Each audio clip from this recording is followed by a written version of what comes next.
Hello everyone, welcome back to my channel. This is Brian Gualberto. I just want to show you a little bit of the trades that I took for Apple using the supply and demand methodology on the third week of February. So before I even go ahead and speak about Apple and what exactly we did for that whole week, I just want to go ahead and help everyone understand what is supply and demand. Supply and demand, I believe, is such an essential theory to how the market moves because it's the basis on which common economies even move. Now, why this matters is supply and demand, right? It's, again, when there is a value or need for something, we call that a demand. When there is an abundance or overvalue of something, we call that a supply. Now, in Forex, many people would call it order block trading.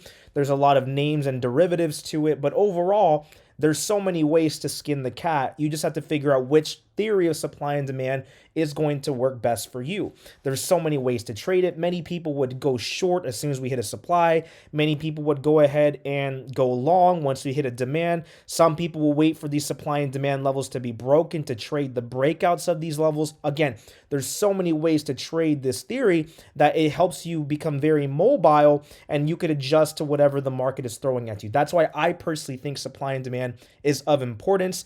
And again, if I am a bank, and I think that Apple is at a overvalued price or bloated price at 155, I'm going to set a limit sell order between that 155 range. Now, many of you will ask, well, why does it matter? Why can't a bank just go short at that 155 price? Well, believe it or not, when you have so much capital, millions upon millions of dollars of capital, you want to get the best price without disturbing the equilibrium that's being shown in the market. So whenever an order is being sent, it gets processed to the exchanges into the level 2 order book, or otherwise known as tape. And when you set such a big order like that, you could disturb the peace. People are going to be very upset or really scared that why is there $1 million order to go short on Apple? So what people will do is they will set order blocks or limit sell orders at that specific range. So if I have $1 million and I want to get filled at a great price around 155, I gotta set a limit sell order in that range. So whenever we approach 155, I may get filled for $250,000 out of my initial $1 million. And the more times that we touch that area, it will keep getting filled, allowing me to go short in that range. So whenever you have an overabundance of short sellers, that causes price to actually push down. And it's the exact opposite when we look at a demand. Buyers are gonna buy up that price, setting limit buy orders at that price. So if I'm JP Morgan, I think Apple's very much worth it at 152, I'm going to set a limit buy order at that demand level 152, right? I may get filled basically half my order. I could get filled in a quarter of it. But overall, I want to get the best price possible. That's why supply and demand is so important. Now, order blocks, right? It's really the same thing. The order blocks are usually used by banks to split their orders into small chunks so that they get their orders filled at better prices without disturbing the market equilibrium. That is why it's so important. And you could basically, with this strategy, find ways to trade with the banks because we all know this. It's true. Banks win most of the time. I would say 97% of the time, banks do win and they do become profitable year over year. That's why this is such an effective strategy, is because we could essentially find where market makers are placing these orders disguised as certain patterns, right? So again, we want to go ahead and find these supply and demands on the daily, 4-hour chart, 2-hour chart, 1 hour 30. The longer the time frame, the stronger the supply and demand. That's why it's such an important theory. And we want to go ahead and identify it using these types of setups. If I'm looking for a demand, I'm looking for that rally-based rally, or I'm looking for that basing red candle followed by the engulfing green. If I want a supply, I want a drop, base, drop, or I'm looking for a basing green candle followed by engulfing red. And we're going to create these zones where if I identify a supply, I'm going to place a horizontal line across directly at the top of that green candle's range. And I'm going to extend the zone from the top of that horizontal ray down to the start of that green candle's body. Now, if it's a demand per se, it's just the exact opposite, right? I'm going to identify that basing red candle and engulfing green. I'm going to line up a green horizontal ray at the bottom of that red candle, and I'm going to extend a zone from the top of that ray way to the absolute start of that red candle's body, right? Now, in terms of pre-market plan, we ended up making a pre-market plan for Apple on exactly February 12th. We recognize this lower low, lower high pattern, recognizing a little bit of on the longer term that this does have some bullish sentiment, but on the short term, we could see a little bit of a bearish consolidation, right? We plotted a couple of resistances at 151.41, a mainline supply at 153.61, and a couple demands at 150.28, 149.42, and 148.72. Now, again, when looking for any supply and demand, you want to make sure that you're using the 30-minute chart and above. In this case, we identified that demand for Apple, rally-based rally demand as shown in the graphic right over here, rally-based rally demand, right? We're going to go ahead and draw the horizontal ray at the bottom of 150.28, and we see another basing red candle followed by engulfing green at that 149.39. So we see the bearish consolidation. We see the bear flag. So the way I'm going to approach this trade is quite simple. Now, I can wait for a break above 151.41 to go long, or I can go short on the break of 150.28. Now, in this case, what ended up happening was that same morning, we saw a very strong bullish consolidation for Apple. You can see they're holding price relatively well at that 151.41 supply. And we really resistance, and we just got to see, are we going to break that resistance? And many of you are going to ask, well, what's the difference between a resistance and a supply? Now, you can actually draw a resistance. I like to describe resistance as just a short-term supply, or if it's a support, a short-term demand. If it's less than a 30-minute chart, I'll typically draw that range. I'll figure out where I see multiple rejections of price. And this was a very clear resistance where sellers are actually pushing the price right back down below that 151.41. So it's logical for me that if I do want to go long on Apple, this level has to be cleared, right? Or if I see some sort of consolidation, or if I see an uptick in volume, it is okay, and I have conviction that we're actually going to break that resistance. Now, if we break the demand, we can go short into these next levels. Now, in this case, I entered into Apple 125.50 calls expiring at 217, filled at $210. Now, we saw the Microsoft consolidation. Microsoft and Apple actually have the largest holdings in the S&P 500, and I saw very strong movement on that Microsoft chart, garnering me the decision, okay, I think the overall general market is about to make a push. Microsoft is going to be the leading indication. I saw a very strong push in volume. I see this bullish consolidation that's being enacted right now. I'm going to go ahead and take the chance. We entered into these contracts filled at $210. And as you can see, as soon as Microsoft started to push higher and higher, this bullish consolidation actually shattered that 151.41 price. And every single time we make such a dramatic move, I want to make sure I secure some profits. So I ended up trimming a little bit at 220. 230, right? I had 50% left, and I'm going to make sure that I'm recognizing what is exactly happening. Are they making a rising wedge pattern for us, which in most cases can be a bearish setup? We want to make sure that price isn't going to reverse on us, and I understand where Apple is headed. And I said, hey, if Microsoft breaks its supply at 271.20, we are definitely going to continue. Now, Microsoft did reject for just a little bit, but because we had such a great entrance, I trusted that as long as we can stay above 151.41, right, I'm going to let this trade ride. And as soon as that happened, I've noticed this little resistance ended up turning into a support. Buyers kept pushing up into the price. Another bullish consolidation kept coming up on in, and you could see price start to move and move and move. My prime price target was that 152.11, right? We got very close to it. We ended up hitting it. I ended up trimming the contracts again at 247. We had 25% left, and I wanted to truly see, was Apple going to test that 153.61 supply that we've had marked on the pre-market plan? And as you can see, it kept continuing. Multiple bullish consolidations kept appearing. And overall, boom, it just kept continuing and continuing. We wanted to really see if we can get close into that supply. And you bet it did, right? We got very close to the supply zone. We hit that last price target at 153.61. I ended up trimming all the way down, leaving one runner left, right, at around that $320 mark. And eventually, right, I went ahead and closed out the trade for $350 for a 67% gain. Now, again, we entered into the trade because we broke the resistance of 151.41.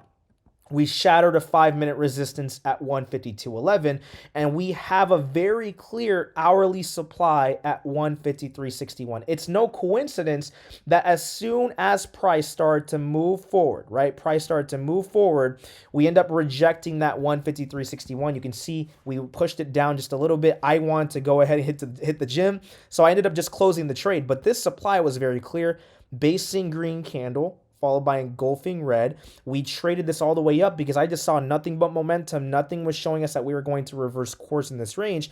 And I just trusted that we're going to go ahead and test into the next supply. So that's essentially what happened. As you can see, we hit the supply and we rejected right back down, right? The next day, on exactly the 14th, we ended up gapping right back down. It's very clear that there is a very obvious supply at that 153.61 range because of this basing green candle followed by engulfing red. So on February 14th was a little bit of a different story. We actually had multiple Federal Reserve speakers speaking at the same time, and we knew that, hey, they could say anything and the market could reverse course off of one single thing that they could say. If they are going to be dovish or hawkish, or they talk to anything about the extent of raising interest rates, we knew that the market could change pace, and we got to be very careful. So I decided to let everyone know, hey, we're going to enter into Apple 152.50 calls, right? We're going to make sure that we're all light positions today. And the reasoning for my entrance was very clear, right? I saw a little bit of a U-shaped formation, a little bit of a cup and handle. I saw a strong push and validation of volume for me to enter into this trade. And I knew we're going to have some sort of bullish momentum move. Now, because I'm so centered in watching how the indices react, I also like to see how SPY is performing as well too. And this is what I like to say, hey, we're not at a demand, but we see a little bit of a clear pattern. I saw a clear uptick in volume in the general markets. We're not even close to a supply, but I am seeing a little bit of a U-shaped recovery or a cup and handle pattern. Now, taking a look at the SPY chart, look, we are seeing a little bit of a U formation and that little spring of buyers that steps in. But one thing that really gave me the do tell was that, hey, we see decreasing volume, right? And we could see this start to level off, but you see this huge uptick of buyer momentum at 6:41 a.m. And I said, hey, we're going to enter into calls. I think buyers are going to step into this. The overall market is making the same push.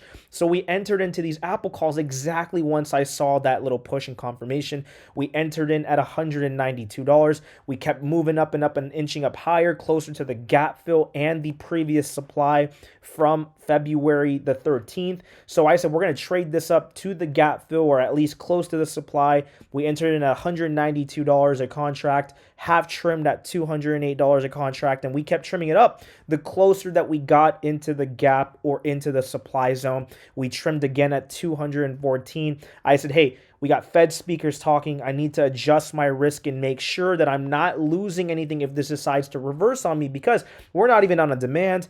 We're not even on a supply, but I am trusting that we got some buyer momentum, but I'm going to make sure I protect myself. I'm going to open up a stop loss at $193, which is above our cost basis of $192. Now, as you can see, we saw a bullish consolidation start to enact, right? I kept continuing up. I said, wow, I think this is actually going to hit our 153.61. And believe it or not, it kept going. $241 a contract, $256 a contract. The supply hit. The gap fill is now done and gone. So I said, hey, we're at $256 a contract. I'm really curious if it's going to get there, right? But instead, I saw this rising wedge pattern. I saw rising volume of sellers between SPY and Apple. So I said, we're going to close this out. We're going to secure some profits. We closed the remainder of our 25% at $244 a contract. Now, I must say, I do think February 15th has to be one of the best technical days in terms of using what you know about pattern developments and supply and demand to make very smart decisions. Now, I made note to everyone in the pre-market plan that was on the 14th that, hey, we are very much still in that daily bull flag. We have a short-term rising wedge into a supply. I want to see here if we could break long above 153.74, because that's where the supply was garnered and created on the 30-minute chart. And I want to see if we could actually test 154.22 followed by 155.16. Now, the thing about rising wedges, falling wedges, or any pattern is that they can maintain the rising structure, right? Like, I want to see if they're going to even hold this rising wedge structure, because the ending price on that day of the 14th was 153.10. Right? We're very much touching that bottom trend line. Can we see a bounce of this bottom trend line for price to continue to break and see if we can get a better entrance before the break of 153.74? Now, going into the market, I saw very strong momentum again from Microsoft, from SPY. I saw the general market really wanted to make a very strong push above that bull flag pattern. And I said, look at what's settling here. You can see a very, very, very clear bounce of that bottom trend line that I've had marked on the previous day. So as soon as I saw that bounce, I saw a bullish consolidation that printed above that previous red candle. We know that buyers are obviously in. I'm going to go ahead and take a chance here with calls that we're going to break 153.74. So we entered into these calls at exactly $109 a contract. 155 calls, expiring 217, 2 days before expiration, strong momentum. And I wanted to see if we can get a very strong push. I want to break that 153.74 supply that we had in the pre-market plan. And as you can see, it did break, right? As soon as it broke, the contracts pushed all the way through to $121 a contract, in which we did a quarter trim of our contract sizing. You can see the initial break of 153.74 right over there. So we ended up wanting to see, is this going to continue? I think it was. We ended up pushing even higher, huge push of this candle range. We got very close to 154.22. I decide, hey, I'm going to go ahead and trim some more. We're getting very close to that supply. I don't know if that supply is going to push us right back down, but we need to trim the position more. We trimmed again at $125 a contract. As you can see, bam, we got close to that supply zone, slight rejection all the way back down, but we could always see if that 153.74 supply ends up turning into a support. I thought that we had a very strong test that it would do that. And as you can see, as long as we stay above that 153.74, the play is going to continue. And damn, it tested into 154.22, right? That was the supply zone that I really wanted us to test. We had the contracts hit to 136. I got a little greedy. I wish I closed it at 136. I failed to do so. I ended up trimming just a little bit at that 136 price. I didn't trim all of it. I wish I did. And we closed the remainder of the contracts as soon as it started to reject right back down. I luckily was able to close it before it really made that push, and we closed the remainder at 112. Of course, I asked everyone, hey, did everyone get out of that trade successfully? Looks like people did. People ended up taking their profits, and that's really the reasoning why we took the trade, right? Supply and demand. Whenever we approach these levels, you should expect some sort of reaction. In this case, huge seller momentum. As soon as we hit that 154.22, there was just a huge order block at that 154.22 price. We need to scale out of the position, in which case we did, right? That's the point of why we day trade, is we need to take the profits. We can't just be greedy when we get close to a level. Understand that supply is not just a 154.22 price. It's a general area. So there could be a lot of limit orders from these institutions that want to go short at that level, and we got to be prepared for that. That's why I love supply and demand and truly using your pattern recognition and to trade into these positions. In this case, we close a position at a peak 22% gain. Successful trade. Again, Apple's been paying us down. Now going on to February 16th, right? You can create a pre-market plan with these supply and demand levels. Now in this case, we noticed a very strong red bearish consolidation, right? We saw a strong red basing candle followed by an engulfing green.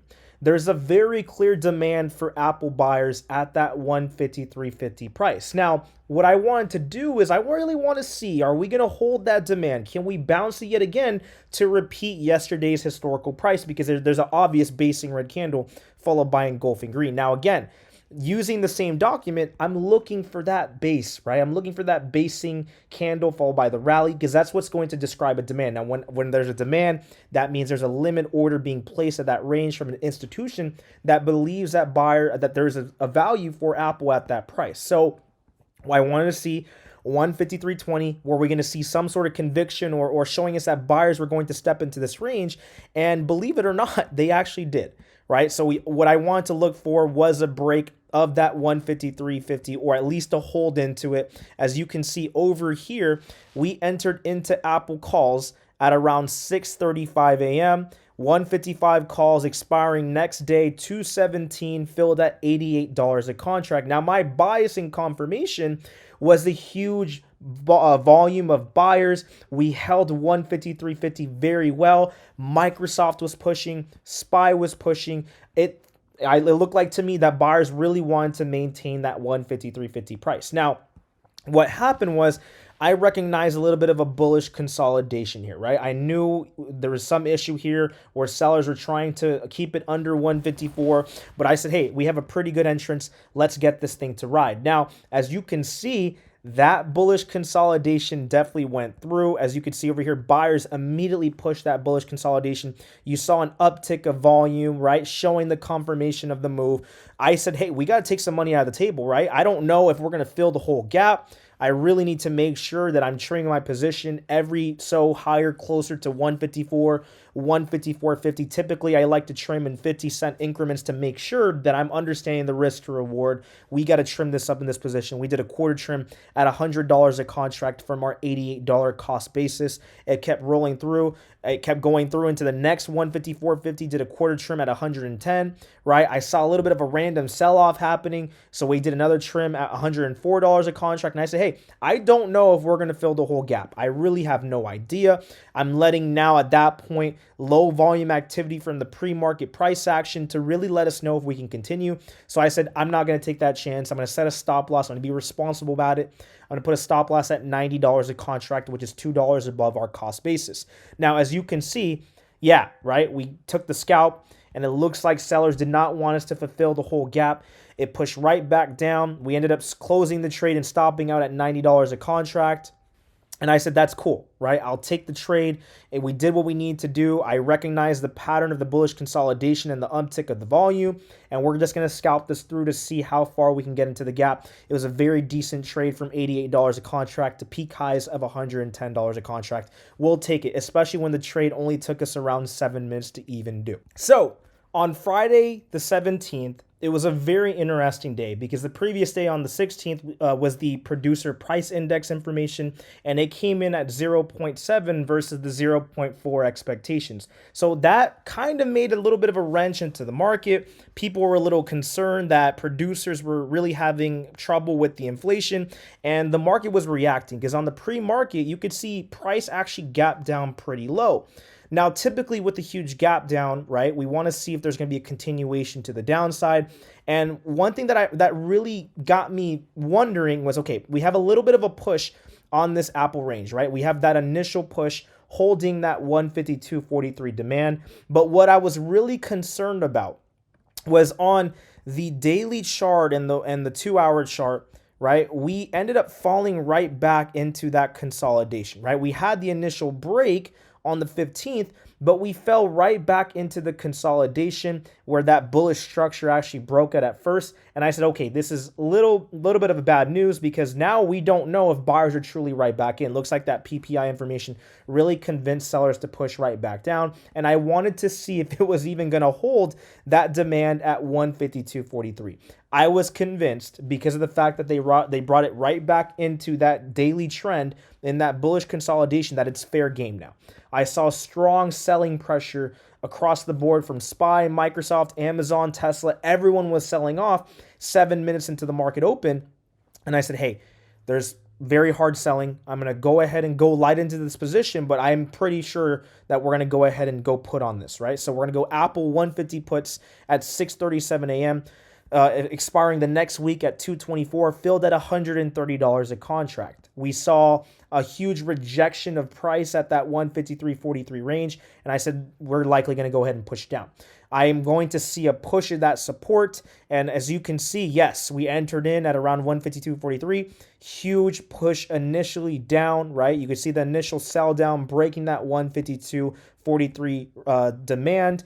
We entered in at $130 a contract. We did a quarter trim at 143. It kept continuing, so we did another trim at $147. We did another trim at $160, and I was very concerned because we saw this lower low, lower high, a little bit of a falling wedge being developed on the minute chart. So I said, I got to be careful here, right? I don't know if this is going to reverse on me. So I got to be making sure that when I see something like this, like a lower low, lower high being created, that I need to start to secure my profits, right? We trimmed down 75% of the position. We had 25% left. I want to see if there's going to be a dead cat balance. I was not sure at all if it was actually going to happen. So I said, hey, I'm not going to gamble this. Let's set a stop loss up at $140 a contract, which is our cost above our cost basis of $130 a contract. And let's see if this is going to ride, right? The dead cat balance kept going. The contracts kept continuing. And then eventually this falling wedge did reverse. Buyers did reverse the course. I ended up just closing this out at $152 a contract because, hey, I want to make sure that I just take my profits and just be green for the rest of the week. That's 5 successful days of just trading Apple, right? And it's all because we had very strong conviction. We were trusting the demands and the supplies that were being created. We're trusting pattern recognition with volume. And it was so simple to trade the whole week, regardless of the fact that we had multiple Federal Reserve speakers speaking, the PPI information being worse than expected. We just traded our plan and we trusted the judgment of the upticks of volume and the breaks and reversals of these supply and demand zones. Well, thank you guys so much for staying tuned and watching the whole video. If this is something that you guys love and want to see me do more, make sure to subscribe to my channel. We got a lot of content coming. Hope you guys have a great rest of your day. Thank you so much.